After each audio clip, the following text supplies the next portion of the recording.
Okay, welcome to our last episode of VAMP for the spring. We're very happy to welcome today Zeyad El Nabolsy, who is a PhD student of Africana Studies at Cornell University. Zeyad has published extensively to a very interesting degree for a PhD student on a variety of subjects, going from Kant to Hegel, to several topics in Afro-Asian writers and liberation and radical philosophy. And I might add, relative to our interest in modern philosophy, when I met him, he was presenting a very interesting paper that I do hope you keep developing on Spinoza and Nagarjuna. So kind of relating European and Indian philosophy. And so today he will be talking about James Africanus Beale Horton and the conception of human nature that we can learn from that. So let me pass the mic over to you. Thank you very much for this generous introduction, Emmanuel, and I'm really happy to be here. And thank you for everybody who showed up for this talk. So today I'm going to be talking about James Africanus Beale Horton's response to the rise of what we today call scientific racism in the mid-19th century in England. I'll also be drawing upon developments in Germany, developments in France to a lesser degree, but the focus will be in England because this is sort of his primary intellectual milieu, England and Scotland. So first, I'll just give some kind of context, some background who Africanus Horton is, and some things that were happening in terms of the development of race science in the mid-19th century. And of course, as people who are familiar with the 19th century know, the word philosophy was being used as a kind of actors category in a lot of these discussions. So, for example, Knox, who we will look at, talks about the fact of race as the most important fact for philosophy. So we'll sort of look at his response to what they say and what we can learn from it when we talk about scientific racism in the past and perhaps in the present. So let's begin. Okay. So this is just a kind of brief sort of biographical fact sheet who James Africanus Beale Horton was. So actually, James Africanus Beale Horton only takes on the moniker Africanus. He selects it when he goes to England to study. So there is a point where he wishes to emphasize his African identity. So he's born in 1835 to recaptive parents in the town of Gloucester in Sierra Leone. As people know, after the abolition of the slave trade, the British Navy was patrolling sort of the sea routes in West Africa and sort of intercepting slavers and introducing the liberated slaves or the enslaved people to Sierra Leone. So Sierra Leone was a British colony, but the context is quite different from the scramble for Africa, so different from the developments that happened later in the 19th century, and that's important for some of the things we'll talk about, so I'll come back to it. But for example, in the 1830s, the children of Gloucester in Sierra Leone, the town where Horton was born, were more likely to get a better education than children in rural England in the 1830s. So it's so in 1853, the British government moved to recruit Africans from Sierra Leone to the Army's medical service as a response to fears that European medical officers were dying at an unsustainable rate in the British colonies in West Africa. So if you've heard of the expression of the white man's grave, so this label is affixed to West Africa starting, say, from the 1830s, because there is a kind of unsustainable death rate amongst British officers, British traders, missionaries, and so on.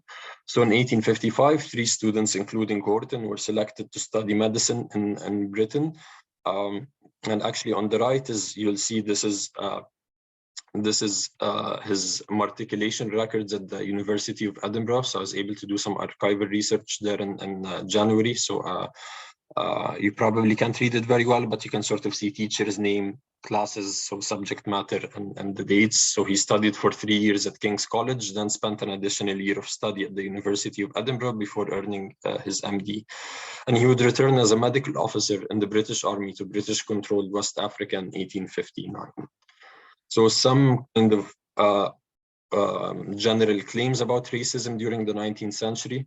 Now, it was the fact that imperial / colonial policies were not yet completely dominated by racist anthropological doctrines that made it possible for Horton to travel to England and Scotland to acquire a medical education.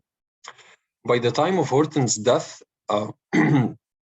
in 1883, the age of imperialism and racist evolutionism, and note, and I'll come back to this, or perhaps in the Q&A, that there is a sense in which it's inaccurate to describe this as social Darwinism, was coming into its own. And a career like his became almost impossible for Africans in British-controlled West Africa until the 1940s, perhaps, and then the 1950s with independence and so on. The theories of racist physical anthropologists against whom Horton struggled all his life became the guiding principles of colonial administrators active in the region. We can skip this part. So here I just want to kind of preempt one kind of common misunderstanding of imperialism during the 19th century. So it's common to think that the civilizing mission was the guiding ideal behind colonialism. But in fact, as a general claim, this is just empirically not true. And even here, we're talking about ideals, not about the fact that whether it was an actual civilizing mission and so on, but just even at the level of discourse, just talking. Humanitarian ideals were only really prominent in colonial policies during the 1830s when Quakers exerted a strong influence on British colonial policy. But by the mid-19th century, humanitarian conceptions of empire were on the wane, just around the time, in fact, when Horton goes to Britain to train as an army medical doctor. And by the late 19th century, they're kind of extinguished, more or less. So some motivations for studying Horton's critique. So frequently modern science is seen as having been introduced to the African continent through European colonialism. In fact, sometimes stronger claims are even made to the effect that it was imposed on Africans by European colonialists, in the sense that they sort of attempted to force them to leave behind their specific ways of knowing and to adopt a kind of orientation informed by some of the modern sciences. However, figures like Horton provide counterexamples to such claims. In fact, and here we can connect it to some contemporary issues. Some contemporary decolonial theorists proceed by neglecting the existence of such figures insofar as they assume the truth of the traditional narrative, namely that modern science was only brought to African societies in the aftermath of the scramble for Africa. So we're talking 1880s, 1890s, roughly. The second thing to note is the significance of engaging with the responses of African intellectuals to race science, something which has not gained much attention in the work of historians of race science. And here I'm thinking of Nancy Stephan's book, which is probably the most important book on the history of race science in Great Britain. The same could also be said about attempts to understand the role of racism in the history of modern philosophy. And obviously there is overlap here with the work of historians of race science, given the significance of figures like Kant, for example, for the history of race science. And while it is undoubtedly necessary to undertake such investigations, say, examining the notion of race in Kant and the extent to which it is linked or not linked with his more systematic concerns, if you will, we should also not stop there. And so far as stopping there does not, in fact, overturn the charge of Eurocentrism or parochialism, precisely because the circle of interlocutors is not being expanded in such cases. Instead, we are asking different questions of the same people. So primarily in this case, male white European philosophers. So for example, asking about whether racism is systematic or accidental in the thought of Hegel, for instance. And here I'm sort of, I'm not saying that this is an unimportant question. I work on this topic, in fact, but I'm saying it's one step and we need to take another step. Moreover, studying Horton's response to race science is relevant to debates about the extent to which it is too easy. So this expression is sometimes used to describe modern race science as a pseudoscience. Now, some historians of race science argue that the phenomenon of race science is disturbing because aside from other things, it sometimes or even often was good science done by scientists of excellent repute. Note that by this Suman Seth, and here I'm talking about his recent book on medicine race in the British Empire. So by this, he means that if we take the standards of good science as they were in place by the end of the 18th century or the middle of the 19th century, there were people who adhered to these standards who also produced what we would today think of as morally reprehensible or repugnant race science. Response. So one response we can have to this is offer to this is to say this account or claim discounts the existence of other people who are doing good science by the standards of the time. And for the sake of argument, we take on Suman's relativization for descriptive purposes of what constitutes good science, who accuse proponents of race science of doing poor science or even of engaging in pseudoscience. Horton's case is of great interest as an instantiation of this.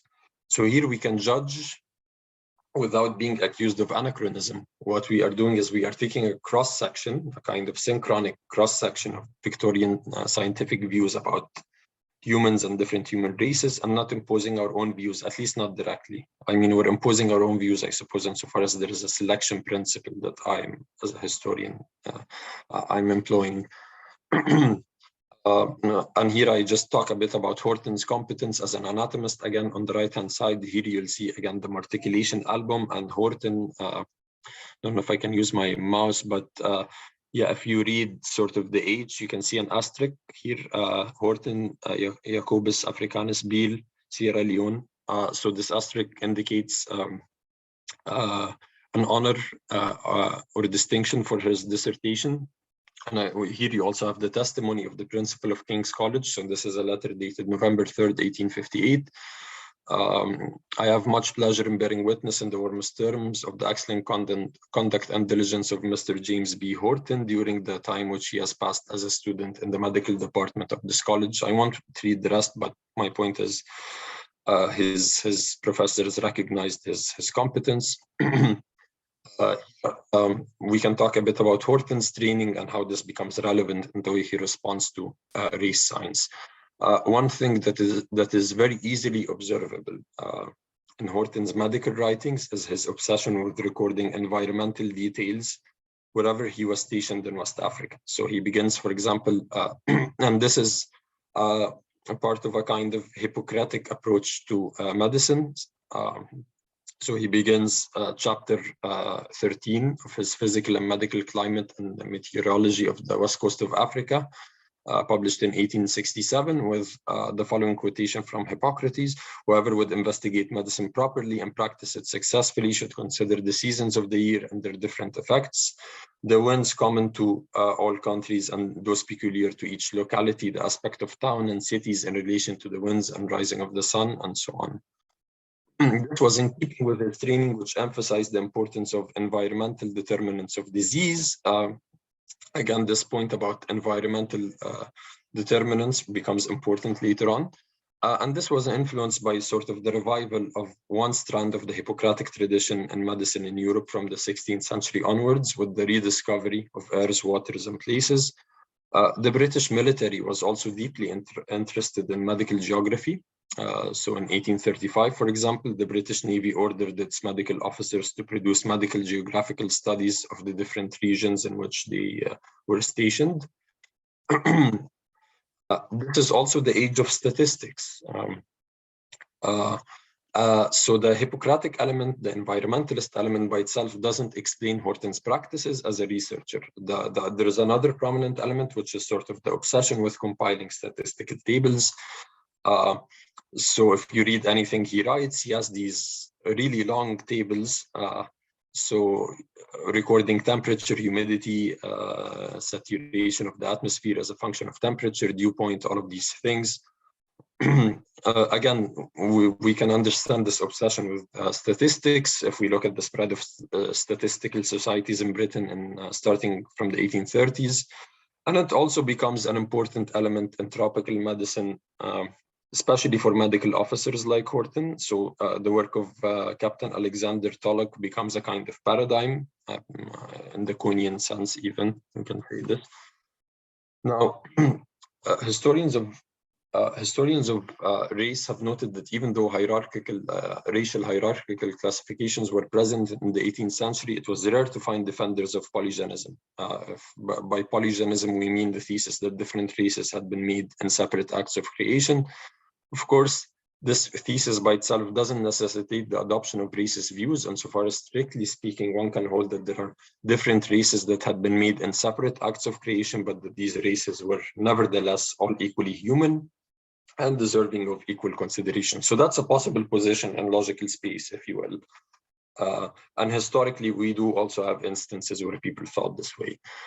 In fact, polygenists during the Renaissance were more interested in heterodox naturalistic explanations of human origins as a way to counter theological explanations, rather than an interest in hierarchical racial classification per se. Again, but in response to the rising abolitionist movement in the late 18th century, polygynist theories became not only more explicitly concerned with race, as opposed to just scoring points in debates about theology, but also, especially when married with anti-abolitionism, more recognizably racist. And here is sort of perhaps the most influential polygynist of the 18th century is Edward Long. His History of Jamaica. I have the cover of volume 2 here. But again, in the 18th century, this is sort of the exception that proves the rule. But by the early part of the 19th century, polygynist voices were growing in England and even more in France, where religiously heterodox views could be aired more freely for obvious reasons having to do with the French Revolution and so on.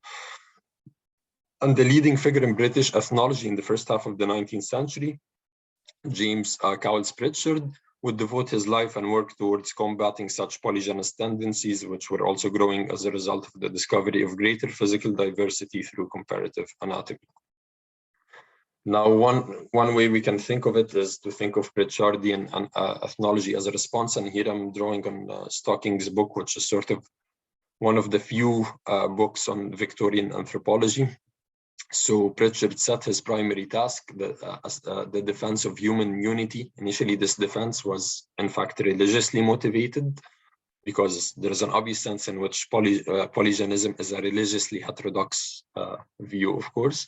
But over time, it became an independent goal for him. So he used comparative anatomy and comparative philology to demonstrate the unity of humanity. However, for Pritchard, ethnology, which again in this period is the study of savages, quote unquote, should privilege sort of historical, cultural, philological studies over the study of anatomy.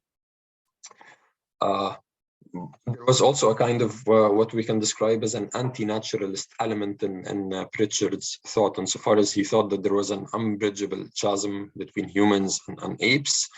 And this was probably a response to Edward Long's attempt to demonstrate the humanity of orangutans. I mean, Long is doing something very strange, but I'll sort of just give a very crude overview. So he elevates orangutans to the level of human beings while placing Black Africans on a lower level of humanity than white people.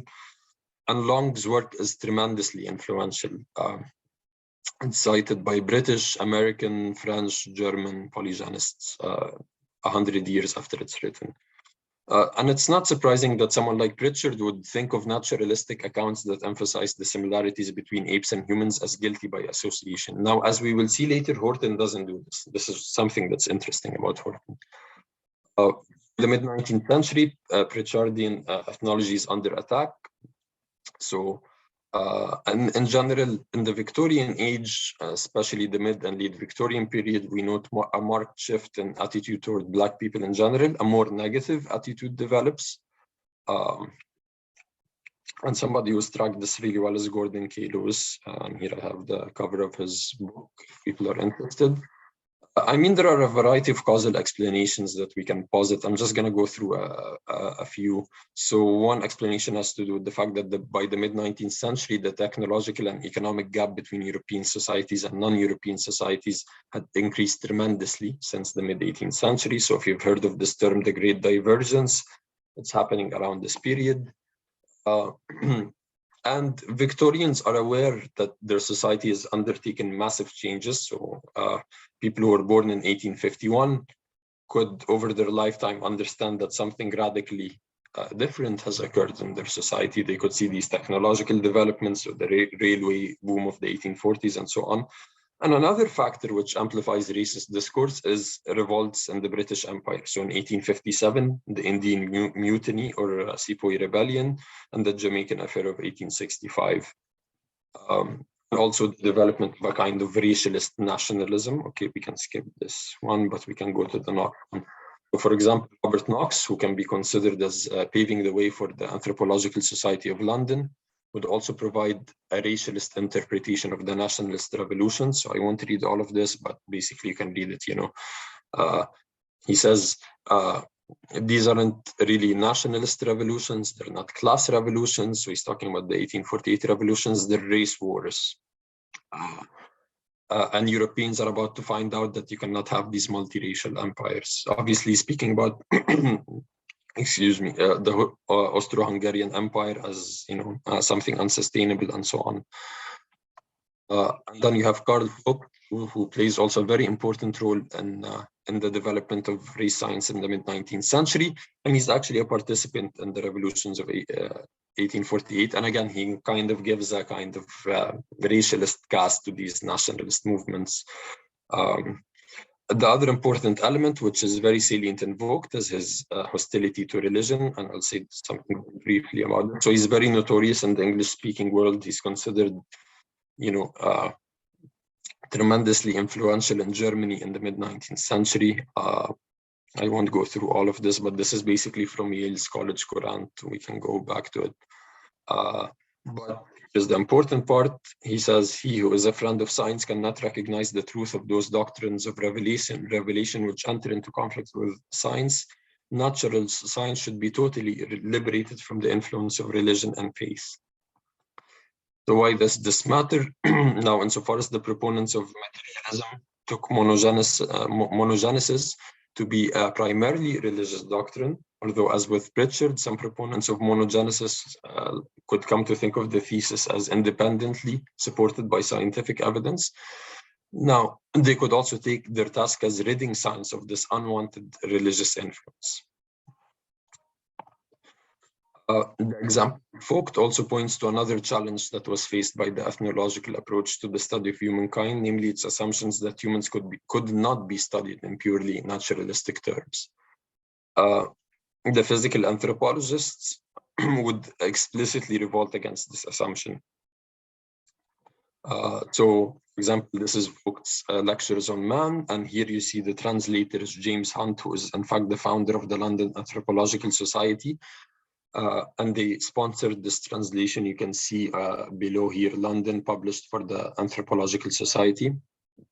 So Vogt says, species is species. There is but one zoological science, the principles of which must apply equally to man and to ape. And what in one of these types is called species must not be called, must not in the other be called race or variety. Even then, the difference between the Negro and German should be greater than those between the Capuchin ape, the Cebus apella or the Saju. So these are different types of monkeys. Actually, they're not apes in South America. Anyway, so it followed that either the two human types must, like those of apes, belong to two different species, or the two acknowledged different ape species must only form one species.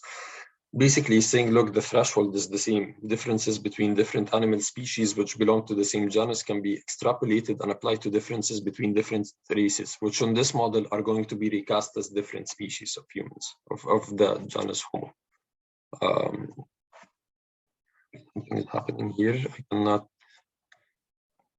I'm having trouble. Okay. I'm just having trouble. Maybe if I exit full screen.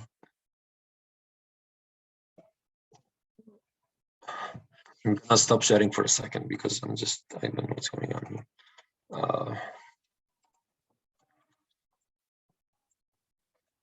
Okay, we're Vogt. Okay, we can just do it this way. Yeah. Okay. Sorry. back and screen share again. Yeah, let's just do it. We don't have to go full screen. I think that's fine.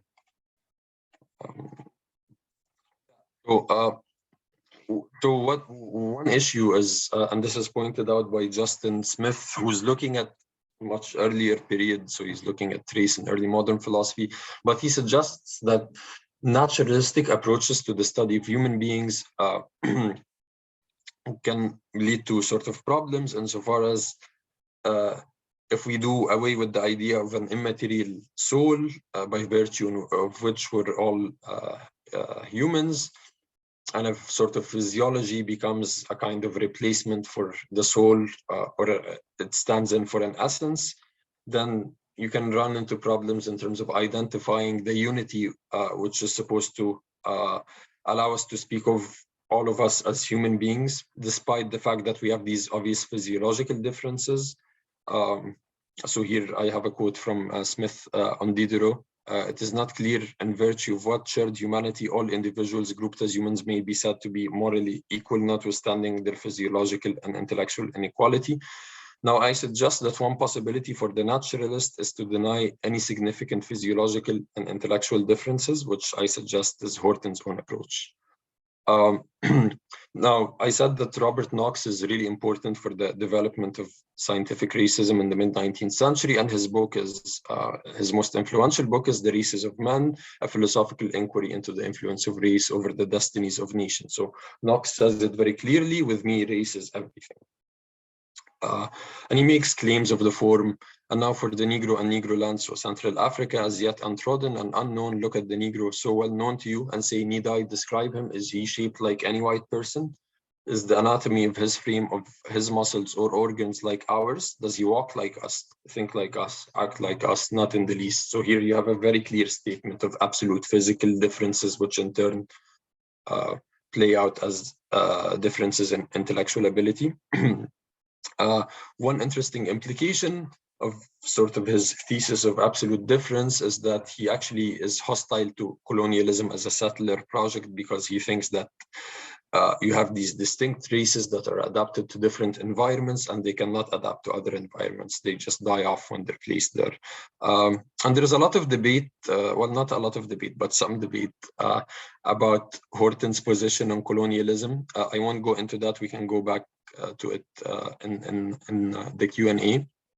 But he does, ambiguous things. So on the one hand, he's clearly very racist, but he declaims the hypocrisy of Europeans and the way they've narrowly construed human rights. Okay, we can skip this stuff. But basically, so Knox doesn't come out in defense of slavery. He doesn't come out in defense of colonialism explicitly, but his disciples do. So James Hunt does. And my view on this is that once you're committed to the following claims, which they're all claims that Knox is committed to, I don't think that there is kind of any ambiguity there. So one claim is, and the first claim is, the colored or dark races are inferior mentally and physically to the white races. Two, the second claim is that such racial differences are hereditary and immutable. And the third claim is that we can explain social and historical facts by appealing to racial differences. So actually in his book, he tries to explain the spread of Protestantism on racial grounds. Once you're committed also to polygenism, or at least not rejecting it outright, and naturalism, understood here in a very restricted sense to just mean that there is no spiritual immaterial substance by means of which we affix the label of human to its possessor or possessors. And six, that racial antipathy is a basic natural fact about humans. And seven, that the darker races are doomed to be subordinated to the white races. Then one might declaim against slavery and colonial hypocrisy, but one shouldn't be surprised if one's disciples take these seven claims to indicate that slavery and colonial plunder are justified.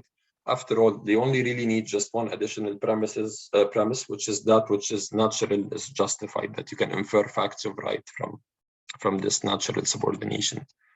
Okay, now we'll skip this part. We can go back to it later. Now, so this is on the right here, you see this is sort of the slogan of the logo, sorry, of the Anthropological Society of London. And you can clearly see on the right-hand side, you have a brain, a hand axe, and a skull. And I have no idea what this sort of solar disk is, but it's very clear that they think that the key is comparative anatomy. they underemphasize the importance of historical studies or of cultural studies, broadly speaking, for understanding different human social formations. So his views get embodied in this society, which is founded in 1863. The members of the Anthropological Society are hostile to ethnology in the Pritchardian sense, which we have just described, but they're also very hostile to Darwinism because they see it as just another attempt to restate monogenism. That's why I think, strictly speaking, it's really false to speak of this intellectual current as an instantiation of social Darwinism. Also, their methodological orientation is really anti-Darwinian insofar as the members of the society emphasize the importance of synchronic as opposed to diachronic investigations. So here is Hunt on the Negro's place in nature, and any conclusion I may draw respecting the Negro's character. Again, he says, look, I'm not really interested in questions of origins, but this indicates that polygenesis morphed into a synchronic theory of hierarchical racial differences during the 19th century, rather than a diachronic theory of origins, as its etymology would suggest. In fact, this in Hunt's hand, this theory becomes a way to describe absolute, heritable, and immutable differences between different races, which are used to explain the potentiality of different races. And here again, Hunt is explicitly against emancipation. So he says, look, if you study anthropological science, what you will discover is that, this idea of Negro emancipation is a gigantic imposture. So he kind of is very clear on this issue. Again, emancipation is seen as a great injustice, not just against the slavers, but against the enslaved. So it's very clear sort of the direction in which he's going in. And so this is important. This is sort of what he thinks anthropology tells us, what the facts tell us. So that there is a far greater difference between the Negro and European than between the gorilla and the chimpanzee. And that the analogies are far more numerous between the Negro and apes than between the European and apes. And 3, that the Negro is intellectually inferior to the European. 4, that the Negro is more humanized when in his natural subordination to the European than under any other circumstances. 5, that the Negro race can only be humanized and civilized by Europeans. 6, that European civilization is not suited to the Negro's requirements on character. And here we note that Knox's pessimistic descriptive claim about the subordination of Black people is converted now into a normative claim. Natural subordination is actually Hans's gloss on the peculiar institution. That's what he calls slavery. Which, I mean, here you have sort of echoes of Aristotle's idea of natural slavery, although as far as I can tell, he doesn't really cite it at all. Again, according to him, yes, of course, Black Africans have a faculty of reason which is capable of perfectibility or improvement, but it's only as improvable as the faculty of reasoning in animals. So again, you see this kind of naturalistic approach, drawing analogies between animals and humans, but it's done in a kind of differential way. So it's establishing continuity between humans and animals, but this continuity is differential insofar as Europeans are placed further away from animals than Black Africans. Okay, Horton's response finally. Sorry, I had to do so much setup. So in the preface to his West African Countries and Peoples, British and Native, a Vindication of the African Race, published in 1868, Horton makes it clear that he is going to dispute the claims put forward by members of the Anthropological Society. He writes that anyone who's acquainted with the history of England in relation to the African race would find it astounding that the abolition of that institution, so he's talking about slavery in the southern states of America, should have produced so much bile amongst a small section in England, who, although they have had undeniable proofs of the fallacy of their arguments and inconsistency of their statements with existing facts, have formed themselves into an association, the Anthropological Society, to rake up old malice and encourage their agents abroad to search out the worst possible characteristics of the African. Horton seems to be making the claim that the abolition of slavery seems to have reignited anti-Black sentiment in Britain. And as we've seen above, it was in the face of British abolitionism that polygenesis was put forward to defend racialized slavery towards the end of the 18th century. However, Horton is wrong to suggest that what has been raked up can be described as old malice, for in fact, as I've suggested above, there were elements to it that were quite new. So in the Victorian period, given the rise of physical anthropology during the 19th century, the other element to note is that he is accusing the members of the Anthropological Society of not only sifting through travel reports and possibly manipulating their sources in the same way that Hegel did, for example. So I'm here thinking of Bernasconi's paper or chapter where he looks at sort of the way Hegel manipulates the travel reports that he's writing, that he's drawing on, sorry. Horton is sort of leveling a more serious accusation. He's accusing them of actively encouraging their agents who are sent out on expeditions to provide confirming evidence for their hypotheses about Africans.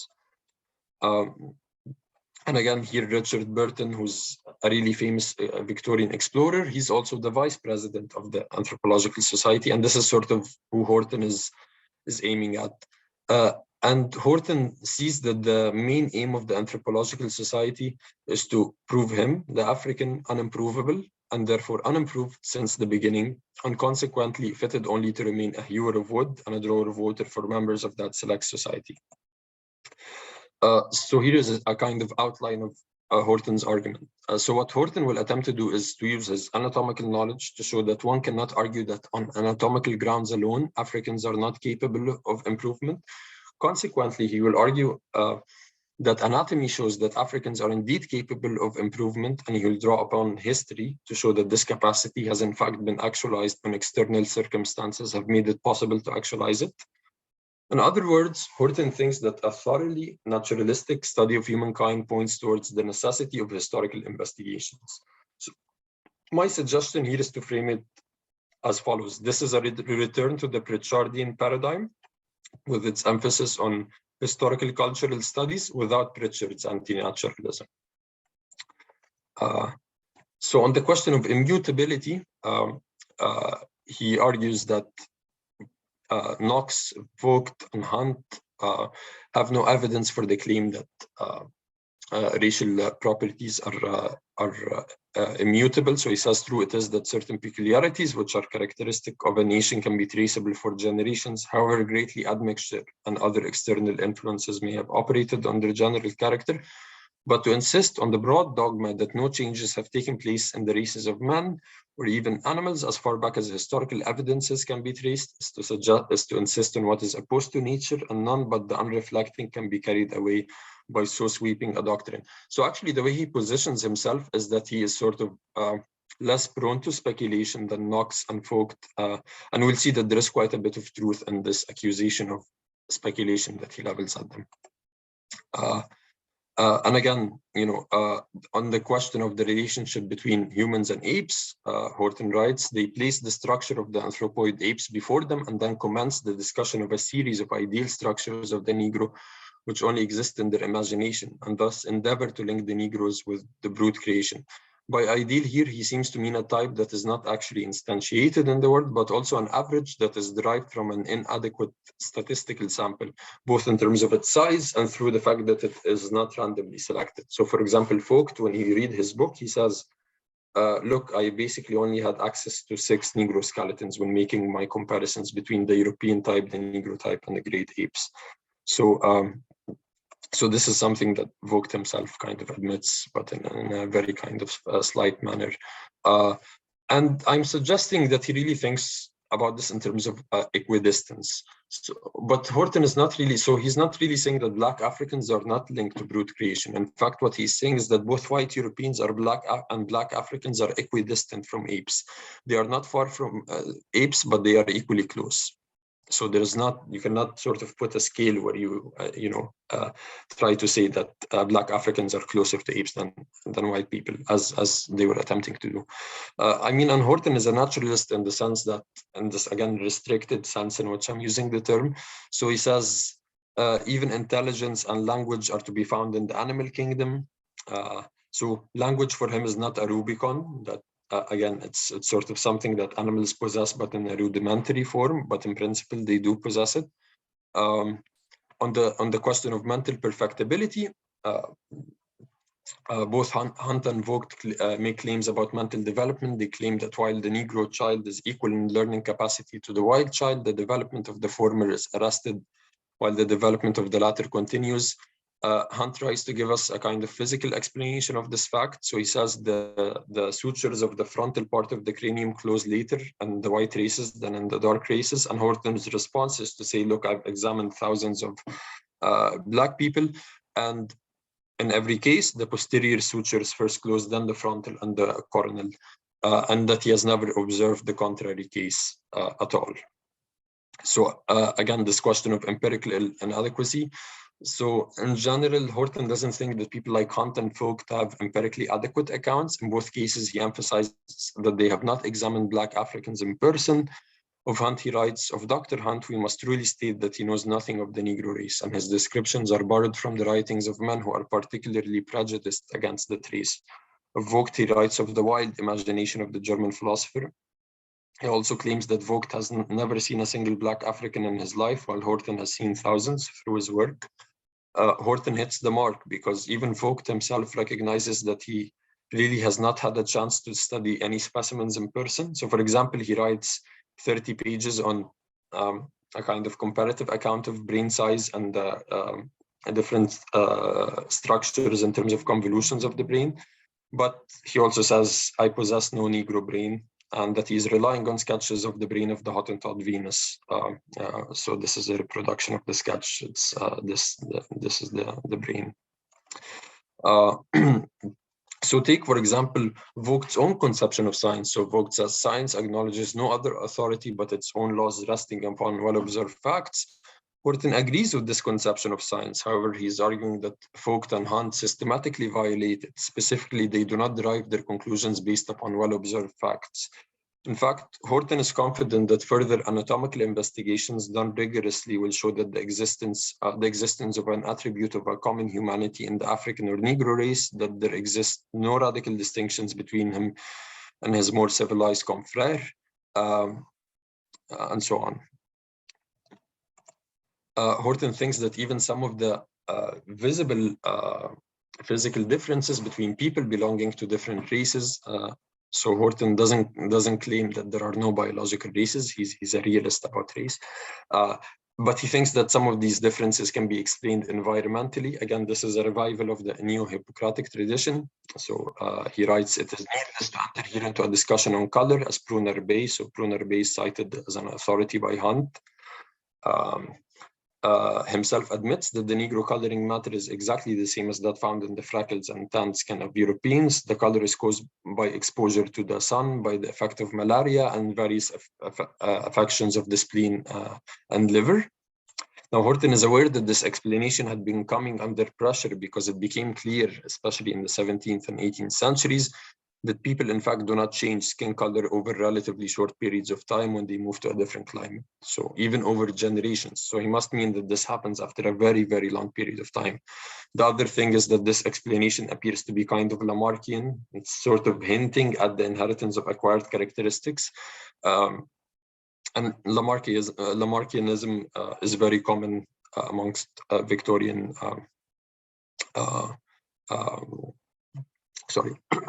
Victorian intellectuals at the time. In terms of the explanation of civilizational difference, Horton doesn't deny that there are differences in the civilizational levels or attainments of different peoples. After all, he is a Victorian gentleman. He thinks of himself as a Victorian subject of Her Majesty. It's clear. However, the explanation of divergence for him cannot refer to physical or mental differences because he thinks that careful investigation of the relevant physical evidence shows that there are no significant differences that can serve as an explanation for such civilizational differences. Instead, external circumstances such as accidents of history, if you're talking about, proximity to a certain civilizational center or geographical location in terms of if you're sort of in a fertile valley surrounded by desert, things like that.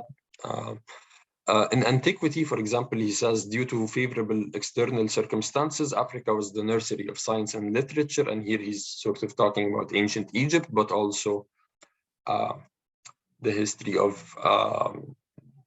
of philosophy and philosophical theology in North Africa and late antiquity. So the early church fathers, he talks about them quite a bit. So for Horton, the fact that a given people are at a certain stage of civilizational development does not say anything about their innate characteristics. For example, he tries to show that the natural tendency of the now civilized European was exactly the same as the natural tendency of the now uncivilized African. So that the ancient Britons, whom Julius Caesar encountered, are compared to present day, so mid-19th century inhabitants of the Gold Coast. Horton's point is that from the uncivilized state of the Britons whom Caesar encountered, it is illegitimate to infer that they are incapable of being civilized. In fact, this is what happens over time. Yeah, and so just a few concluding remarks. So Horton's account provides a refutation of biological racism, but he clearly endorses cultural civilizational evolutionism. For him, it is obvious that there are some societies which are civilized and some that are not, and that the former are superior to the latter. Horton uses his knowledge of anatomy to argue that anatomy is not going to provide an explanation of the sort of things that the members of the anthropological society want to explain. Instead, we have to turn to history. So again, this is Pritchard minus Pritchard's anti-naturalism.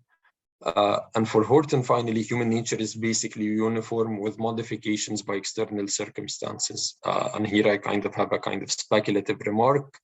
Is this a kind of return to 18th century Enlightenment philosophical anthropology?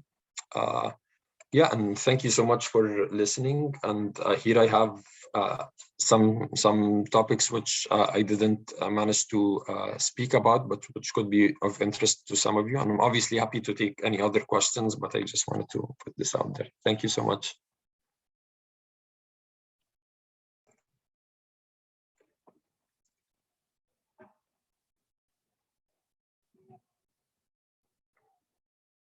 Thank you so much, Zeyad. This was most interesting. Before opening the Q&A, I wanted to make a remark that we are missing Dwight Lewis, who was here for a bit, but couldn't stay.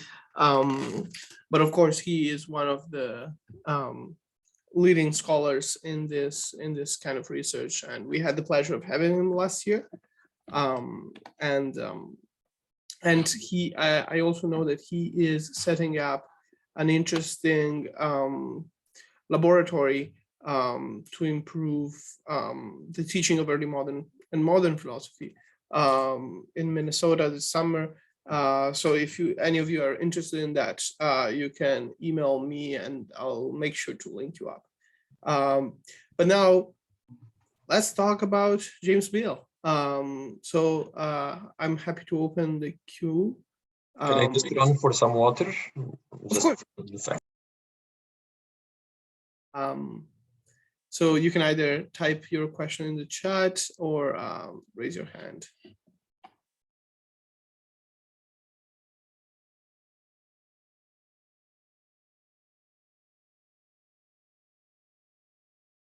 Also, as our custom, I invite anyone who's comfortable with it to turn on your camera so that we can have a feeling of a more normal, well, not normal, non-virtual togetherness.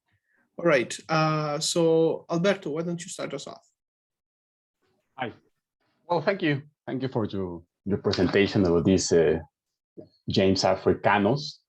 But I have two questions. Well, firstly, is about, I'm not sure you were mentioning his relation or his argument with this Karl Fogg and the other guy, his contemporaries. But I was wondering about what were his theoretical and particularly his philosophical and naturalist influences. This is my first question. And the second one, this is because you were mentioning in many times that he was worried about climate, temperature, air, viewpoint, and so on. So in some moment you said external circumstances. So well, this is my first question. And the second one is in your last slide, or probably almost the last, you said something like he was concerned or he was aware that there were some societies that were civilized and not other, no? So my question is, what does it mean civilized for him? And that's all. Thank you. Should I answer okay? Thank you so much, Alberto, for your question. So I'm gonna take the second question first and then go back to the yeah. So by civilized, I mean he means what a lot of Victorian anthropologists would mean at the time. So they mean sort of a society that has well-developed urban centers. You know, we think about sort of just the etymology of civilization. He's thinking about literacy. He's thinking about the development of modern science. So there are some societies that have something like modern science, some societies that don't. He's thinking about Christianity. And I mean, his attitude towards Christianity is, he seems to be almost a deist. He doesn't talk about religion a lot, but he seems to think that Christianity has this positive role in sort of creating something like what Weber later calls, you know, the Protestant work ethic. So he's talking about obviously Protestant Christianity, which is what he's concerned with. He's also thinking about domesticity. So for him, there is a kind of ideal form of the family, of the nuclear family that a civilized society should have. So, you know, a man and a wife and so on.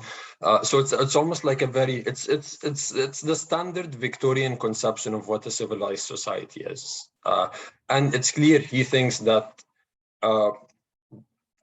so he shares with people who held the view that, look, West Africans didn't have a civilized society in that sense. He agrees, but he says, look, I mean, there is nothing about this that can lead you to infer something like mental incapacity or fundamental inability or inequality, because he says, well, if you look at the Gauls or the Britons and you know, and the way Caesar depicts them in his account of the Gallic Wars, this is his example, they're also kind of uncivilized in that sense. But yeah, so it's a kind of very run-of-the-mill conception of civilization for the 19th century.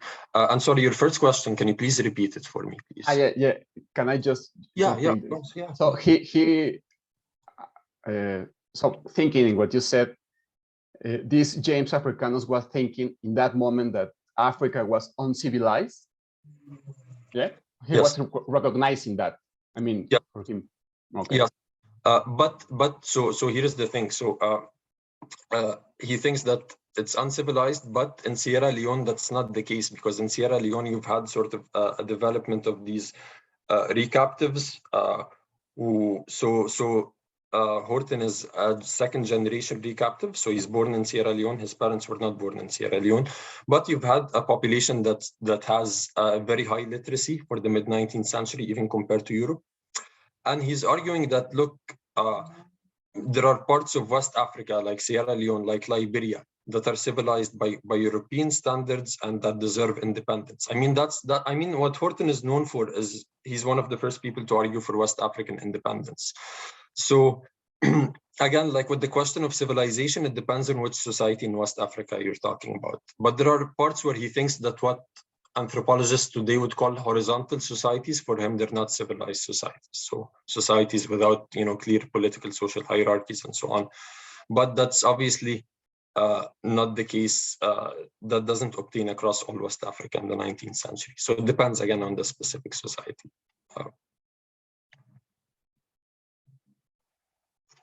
And sorry, can you repeat your first question? Because I kind of... Yeah. Let me unmute. Yeah. No, what's just his philosophical influences or his naturalist influences? You just mentioned Aristotle and something else, but can you say something more about it? Yeah. Okay. So in terms of his, so I can sort of tell you what he read that I know for sure he read. So for sure he reads Aristotle. That's clear. He references him. He reads Francis Bacon. Again, that's sort of on the curriculum at King's College. You know, when you do archival research there, you can find what they were reading. In terms of medical texts, so he's reading Tulloch, who I mentioned. He's reading basically a lot of the British canonical, like tropical physicians. So tropical medicine is becoming a thing in the mid-19th century. So again, that's sort of on his curriculum. He has to study it. He is reading, so he's also reading Friedrich Schiller. Actually, that's one thing I found out when I went to the archive, is that he's reading Schiller. He is reading also, he's reading Hume. So he actually makes a reference to Hume's notorious footnote in the chapter where he's talking about sort of the modern anthropologists, but he almost dismisses it. And because at least for him, Hume is not claiming to have this level of empirical knowledge that somebody like Vogt and Hunt are claiming, who are all physicians. You know, I mean, Hume doesn't claim that. But I mean, that's an interesting aside, that Hume's footnote survives until like the Victorian period, it's quoted, which is a really kind of interesting thing, because a lot of the secondary literature on that is about whether Hume, you know, what Hume meant by it and so on, but it also has its own afterlife. What else he's reading? He's reading, one second, let me remember this. So he's reading Stuart, I forgot his first name. So Stuart is, he's a Scottish philosopher who's important for the reception of Kant, but he kind of engages with Kant, but says, I don't really understand him. And he's also, I think, one of the editors of Reid's work, but I forgot his first name. So he has also Scottish influences because he studied in Scotland. Yeah, so I mean, he's reading people who are more or less canonical for us, you know. And then there are people in the history of medicine who, yes, Dougald Stewart. Thank you, Emmanuel. Yes, perfect. That's it. Yeah, so I hope that answers your question a bit. Yeah, no, thank you. Thank you. It's enough. All right, wonderful. So we move on. We have Migdalia. I hope I pronounced your name right. Yeah, perfect. Can you hear me well? Yeah. So this is just a clarificatory question, because you said that Horton didn't find significant statistical, significant anatomical differences that could justify the differences in civilization, right? So I'm just wondering if you can say a little bit more about what do you mean by, what would be a significant difference, or if Horton had a more refined concept of statistics, or if he didn't find a difference because he used a different methodology than the other racial scientists. Yeah. Yeah, thank you. So a few things to say here. So no one amongst these people is using the concept of statistical significance. That's not an actor's category for them. But Horton understands, and here there were already debates in even just sort of metropolitan Victorian medicine about sample sizes.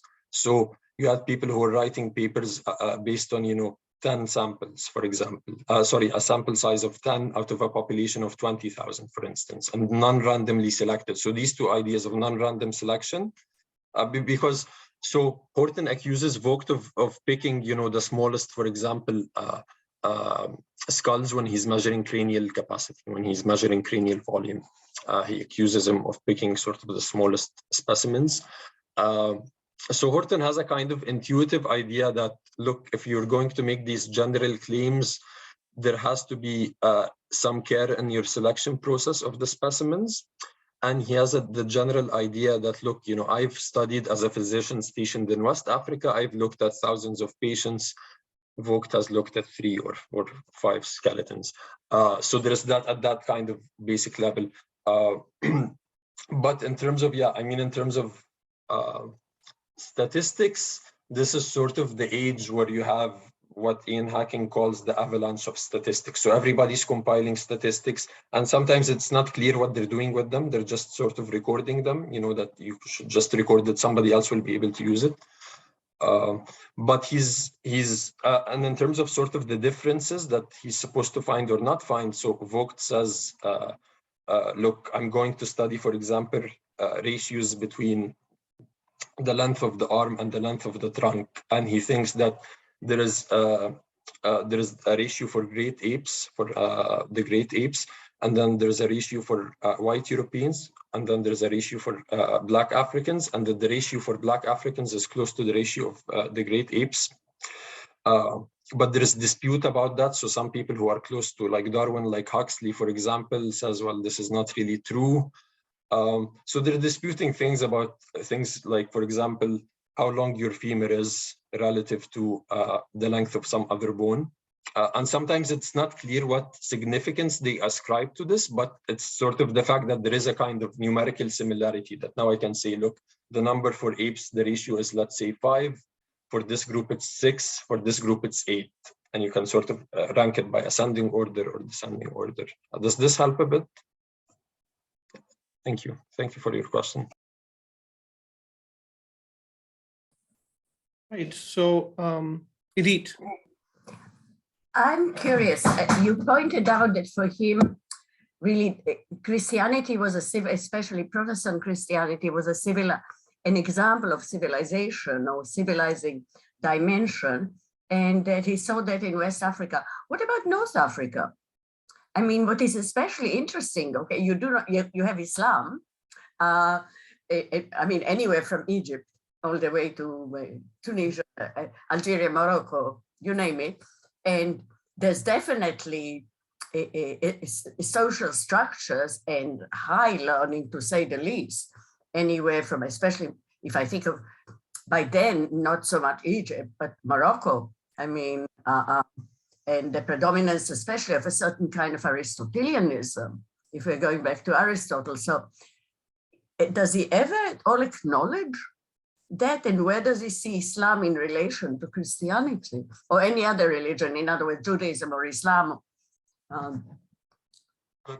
Yeah, that's a great question, because it gets to the heart of some debates that were had between him and there's another important figure for 19th century debates about education and civilization in West Africa. So Blyden. So Blyden's take is that actually Islam fulfills this civilizing function, and you see it clearly.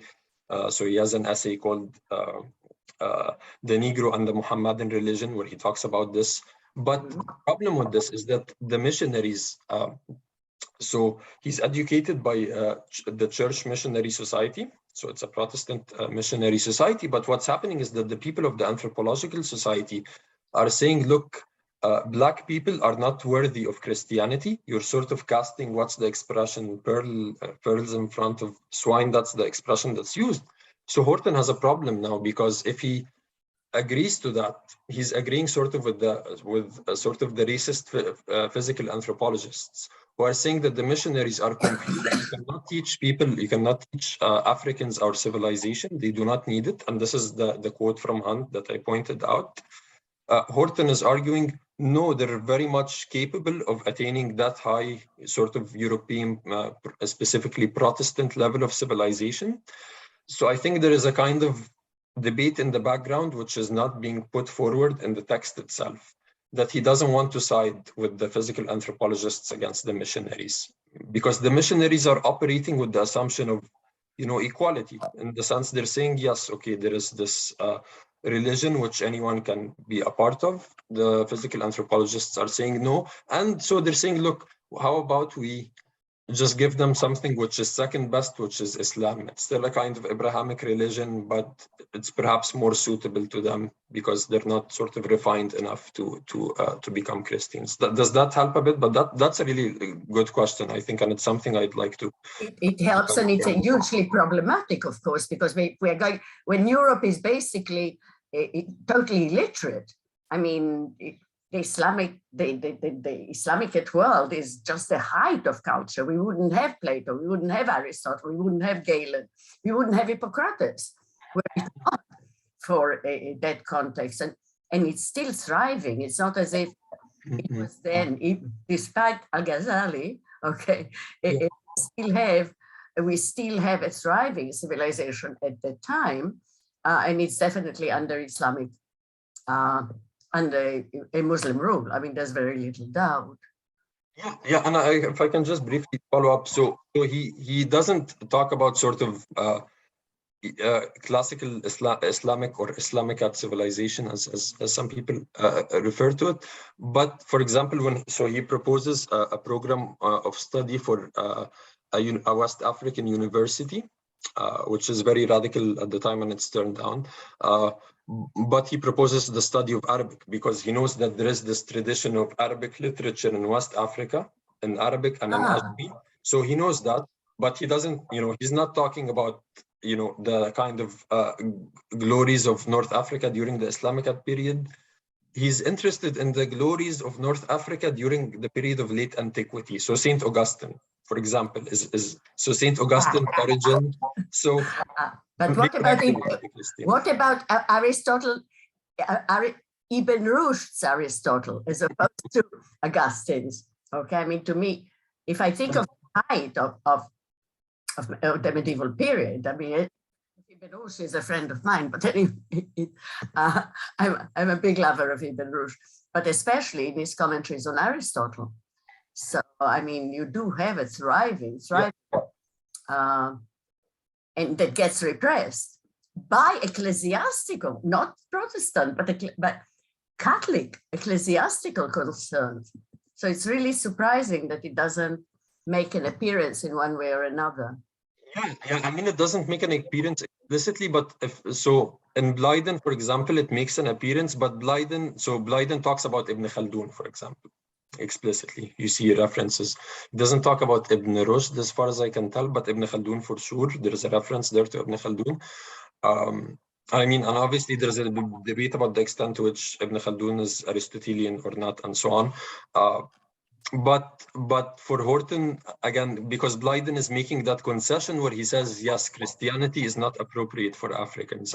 Horton doesn't want to make that concession. Horton is saying that nothing that is good enough for Europeans is not good enough for Africans. That there is nothing that, But what's very interesting is that Ibn Sina's Kanun remains the standard and Maimonides' Book of Poison and the treatise on hemorrhoids remain the standard textbooks through the 17th century.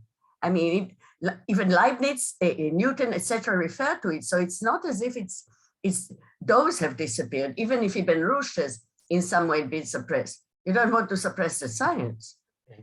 Yeah, no, especially medicine. Yeah, no, for sure, and I think I'd like to learn more about the extent to which he's aware of this stuff. So, for example, in Edinburgh, was there an Arabist that he could have taken, lectures with? And I think that would help, because sometimes things that aren't explicit in the texts could be sort of reconstructed with some detective work. I'm not sure if King's College London at that time is new and it doesn't really have an Arabist. I don't think they have an Arabist. They have people who teach French, Italian, and so on, but they don't have an Arabist. But perhaps Edinburgh probably did have an Arabist. So that's something to look. Thank you. I mean, that's really. It would be really interesting. I think, and an important sort of lacuna there. I mean, there is North Africa. Yeah. Of and course. It is Muslim. Okay, that's the whole point. It's not Christian. Of course. Thank you. Okay. Shukran. Glaf. Hey, so first of all, let me thank you for doing this detective work, right? Before I ask my question, I wanted to thank you for doing this detective work because it is a highly disappearing practice with historians of philosophy. Archival work is, as Edith will teach us all, incredibly important, and it's being done less and less. So as a suggestion, perhaps if you go back to London, King's College around that time was, yes, you're correct, was quite new and in many ways developing, especially, I mean, the medical school was established, but the college was still under wraps. But one thing that they had was conventions through some Chancery Lane associations to take courses in other colleges in London. So perhaps there's historical records of because they would have to require authorization to do that. I remember because I don't remember who else did it. But anyway, so there would be a record if he had requested authorization to go study with someone else. So that was an aside. So the question that I wanted to ask is very much related to the last part of your paper, which is where he's going on against Vogt and other racial scientists of the time, and so he is very aware of them and their work, and he's responding punctually to them. My question is about the other side of the dialogue. Do they read him? Do they respond to him in print? No, they don't. They don't. Okay. It's very interesting. So if you look at his medical works are reviewed regularly, like any medical work at the time is reviewed in the Lancet, and that's, you know, and no one really brings up this issue, but no one responds to his, you know, not Vogt and Hunt, they don't respond to his account. I mean, because what Hunt is saying, so Hunt, I mean, there are parts which I didn't bring up, but Hunt is almost making these things very personal. He says, if you point out to me any Black philosopher or scientist, I'll point out to you that either they have very little competence, or if they do have competence, they're not purely Black, that they're the product of miscegenation. So he's not going to, you know, get a response from those people. And he's really, if you look at who he's addressing, so he's addressing actually people who are in power. He says, I wouldn't have responded to these physical anthropologists, except that now I've noted that they have started to develop some influence in the colonial office. So he's writing really for the colonial office. He knows those people will not read him. So it's more than the hope that when you read him and you read the other stuff, you kind of take his side. But he's not trying to change Vogt's mind. I mean, Vogt and Hunt, they're not going to do that. Yeah, and I mean, the other thing is that so this experiment of training Black African physicians is ended, and it's ended in part because of the jealousy of white officers, because now they have Africans competing for these positions, and in part because of this increasingly rising tide of race science, which is becoming influential in decision-making circles. So he's very much aware that things are happening on the ground as a result of this theoretical debate about capacities and physical inequalities. That's incredibly interesting. And so just a quick follow-up, do we have any evidence or historical records of the colonial offices assessing his work? Yeah. So actually, he has governors in West Africa who are friendly to him. So I was at the National Archives because this is sort of where the colonial office archives it, and he has correspondences with some of them. So one governor who supports him is Governor Pope Hennessy. So Pope Hennessy is actually interesting because he's an Irish Catholic. So an Irish Catholic governor in British West Africa, and so Hennessy is obviously under suspicion because people are like, well, why the hell is an Irish Catholic governor? And he supports Horton's efforts, for example, at founding a university in West Africa, but it doesn't come to much. So there are people who are receptive, but he doesn't win in the end. I mean, you know, there is a tragic element about Horton's life because till the end of his life, he believes that, you know, he could sort of act and speak as a Victorian subject of Her Majesty, and that he's loyal to the British Empire, and he's arguing for independence in the sense of dominion. So for example, the dominion in Canada is happening at the same time. So that's a model for him. He's like, okay, here is a case where they didn't break with the British Empire, but they're self-governing. But if you look at the colonial records themselves, what they say to each other, the colonial decision makers, by the 1860s, 1870s, that project is dead. Like West Africa is not going to get self-rule, but Horton doesn't know that. So he gets, you know, it's, yeah, there's a kind of futility, but, you know, Horton plays an important role as So he's sometimes spoken of as the father of Pan-Africanism. So he plays an important role in the revival, which leads up to the independence movements of the 50s and 60s, of course. Yeah. Very, very interesting. Thank you so much. Do we have other questions? Okay, well, if we have no further questions, I'm going to just thank Zeyad for this brilliant presentation and recommend you all tune in next Monday for our special event on Spinoza's expression. And that will be our concluding event of the year. And we hope to come back next year with more Vanderbilt Modern Philosophy. Goodbye, everybody. Bye-bye. Thank you. Thank you, everyone, for coming. Thank you. Bye-bye. See you next week.